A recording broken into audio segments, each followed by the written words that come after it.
Hello everyone, in front of me is Xiaomi 14 and let me show you how to add photo to contact.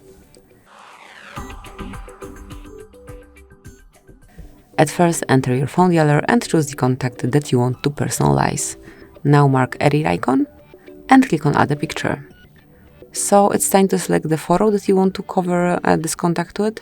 You can choose some photo from your gallery. You can grab a photo right now by tapping on camera, or you can select one from Google Photos.